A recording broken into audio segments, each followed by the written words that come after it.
Para nabi sudah memberikan solusi. Dia safar, baca doa, ya kan? Kalau rumah baca berdoa bismikallah la haula wa bismillah tawakkaltu ala Allah la haula wala quwata illa billah. Dengan doa tersebut tiada syaitan yang mampu mengganggunya. Kemudian juga doa naik kendaraan, bismillahi subhanalladzi sakhkhara lana hadza wa ma kunna Allahu akbar Allahu akbar subhanalladzi sakhkhara lana hadza wa ma kunna lahu muqrinin wa inna ila rabbina lamunqalibun.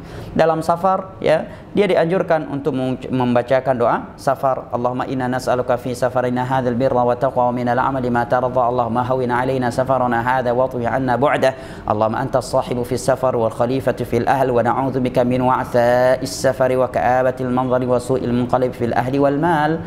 Kemudian ketika ia masuk rumah dianjurkan untuk membaca bismillah ketika menutup pintunya. Tatkala pintu tersebut ditutup dengan bismillah, maka syaitan akan saling berkata sesama mereka, la babita lakum, kita tidak akan mampu nginap di dalam rumah ini. Itu hadis Nabi yang sahih.